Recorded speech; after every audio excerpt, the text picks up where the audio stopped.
The son of politicians, Anwar started his political career in the late of 1960s at University Malaya, Kuala Lumpur, where he rose to prominence as an Islamist student leader. He was the founder and president of the Muslim Youth Movement of Malaysia from 1971 till 1982. Anwar accepted an invitation from then Prime Minister Mahathir bin Mohamad to join UMNO and his government. He was appointed as Deputy Prime Minister in 1993 to 1998. However, during the Asian financial crisis, he clashed with Mahathir over the implementation of economic recovery measures. Anwar was dismissed in 1998 and he was later imprisoned in 1999 on corruption accusations for 6 years, which were eventually supplemented with a 9 years charge of sodomy, which is illegal in Malaysia.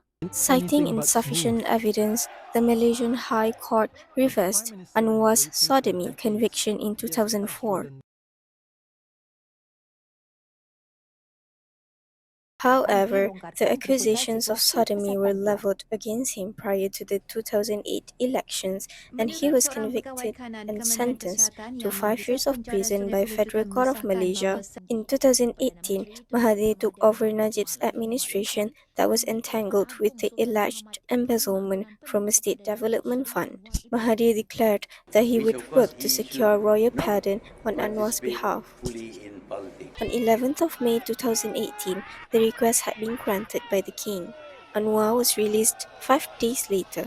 On 24th of November 2022, he was appointed as Malaysia's 10th Prime Minister by the country's King Sultan Abdullah of Pahang.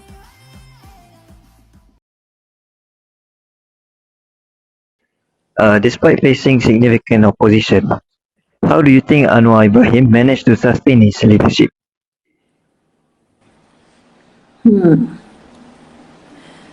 I think it's his people, to be honest. Because when you say that despite facing opposition, yes, opposition against him was very strong, but people who support him was also strong. It may not be equal, but he do have a strong support system. I'm thinking that, I'm sorry to say, but when I compare to, let's say, someone like Datuk Sri Najib, who's also currently in prison, right? He has his supporters, but his supporters ebb and flow, meaning sometimes they're there, sometimes they're not there. But Anwar's support has always been consistent for the years that he was in prison. They've always been there for him. And I think it all goes back to the fact that, like I mentioned earlier, that they all truly believe in this cause. That, like you said earlier, you prefixed by saying that he went to prison. People call it as politically motivated. So there's a reason, a cause for these people to come together to support him.